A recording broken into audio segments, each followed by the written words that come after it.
because we've been talking about how individual. I'm obviously an older person. He's a younger person, and we're at different stages in life and different stages of knowledge. But I want him to kind of present, a little bit of how his evolution, his development, from gaining the little knowledge to more and more. Like I've mentioned before, I grew up not knowing about our history, not caring. Yeah, like learning that our ancestors did this gave me a whole different view in life. I'm 30 years old. I've been involved for the past 6 years, 7 years. Before that, at 20, I found a good paying job, did that for 6 years until when I was like 26. And I had enough money to where I could have owned a house by now, had the cars, the boats, the sea-doos. But as the more I learned, the more I realized, well, I'm pursuing a selfish life if I'm to do that, and why can I just not educate myself, get more involved? And since I had the fortune to let go of the job and go back to school and strengthen my reading skills, my thinking skills, my learning skills above all, I took advantage of that. And if you have that opportunity, I totally suggest you do that. What motivated was my fuel was that, okay, well, there's an ending.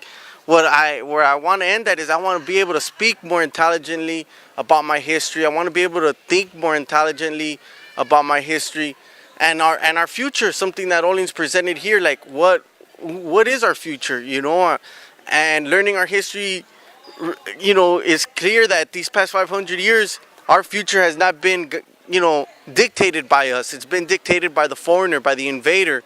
I never seen myself doing what I'm doing. I've never seen myself visiting these sites with the mentality that I'm here today sharing with you.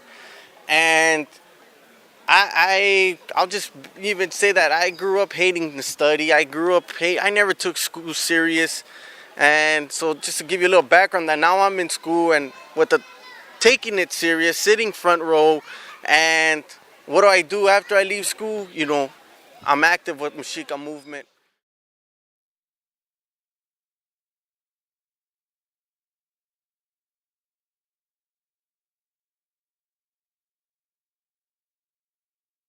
Lately we've been attending all these white supremacist protests. Of course, we're there protesting against these white supremacists. That's what we've been doing these past couple years, going to all the marches with this mentality of saying, hey, look, this is who we are, and they're telling us we don't belong here on this continent. The foreigners.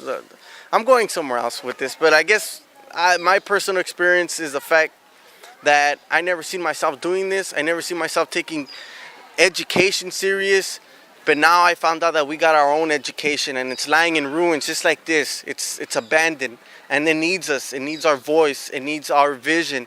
And once again, I never seen myself doing this, but now that I'm doing it, I see that our people will benefit from us. It's this vision that I have embraced that allowed me to let go of the selfish life I was once living.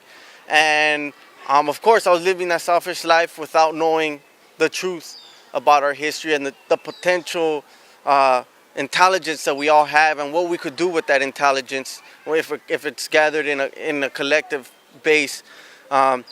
So I was able to let go of that selfish life because I was able to embrace a longer vision, a long-term vision, a vision that would go beyond my life. And that's what we're here to share with you, what it is our ancestors accomplished and the beauty of it. So it's this vision that for myself, I'm planning you're able to embrace or at least peep out of it for now, and then later on in the future, when you're more ready, you'll be able to fully capture that vision. And so that's my experience and my growth in all this, and hopefully you're able to see yourself as part of this, if not now, sometime in the future. Yeah, well, a lot of this is we're planting seeds through the internet. Since that's kind of the new communication tool for the world, that's where this is being disseminated. So this is the classroom. This is the inspiration for you. This is the guidance for you. This is something that we hope will get you to see things that you were not able to see before. Jesse's a younger person than I am, and I'm an older person who's been searching for knowledge fanatically since he was about 12 years old. And I traveled trying to learn more, and it was very difficult. It was very frustrating. That's why, you know, people see me today and say, "Boy, you're a very impatient person. You're a very angry person. You're a very, very what is it? A frustrated person, I guess." But a lot of this is because I've been wanting answers all my life, and I got some of them. I know I'm not going to get them all before I die, and hopefully I got another 30 years ahead of me, or I'll be happy with another 3. Okay, because of this pilgrimage, it has made me really happy, and the rest of you, we're putting these seeds out to you. We want you to absorb the seeds, savor them, see how beautiful it is. Be fair to yourself. You know, give yourself the stretch and the embrace of your own intelligence. Use your imagination. That's one of the things that's helped me a lot. That was one of the things we were commenting on. That sometimes my imagination goes wild, you know, but that's what has me here today. I've embraced the wildness of my imagination, and the wildest of my imaginations is our people are able to embrace their heritage, the beauty behind us. And not just Palenque, obviously all of the other sacred sites. And it's not just about the sites, to embrace the knowledge, to embrace the sense of honor, the sense of dignity, the sense of collectiveness, the sense of duty to help each other, the sense of brotherhood and sisterhood, the sense of warriorhood, all of these things in the defense of our people, and the wildest of the wild dreams, to work the rest of our lives, beyond our lives, for the liberation of Anahuac in the most realistic sense. And read our materials on our website, and you'll see this is more revolutionary than anything you can think of. What we are planning is a sure way to liberate our people. The only problem is we have to be unselfish, not selfish, and to think of the long-term, the interests of our people. And that's something beautiful. That's something that's new for us, sadly, but it's something that once you embrace it, it is something that others will embrace, and eventually it will bring us liberation. So that's it for today from Palenque in Chiapas, in the heart of Anahuac.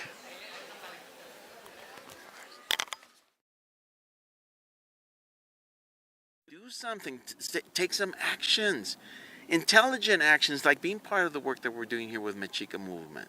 Meaning, okay, at least go to the website, read the material there. If you have a little bit more courage, come and join the work that we're doing. It's a lot of work. And if you're nowhere able to be able to do the work with us, pass out the information to your friends, your family. Share that knowledge. Tell them you're not Hispanic, you're not Latino. And knock off this raza mestizo nonsense also. And what do we call ourselves? We can say Nican Tlaca. I'm Nican Tlaca, meaning I'm indigenous to this land. We need more people to get involved in what we're doing, in what Mexica Movement is presenting, the vision that Mexica Movement is presenting. We need your help in helping us reclaim our indigenous identity.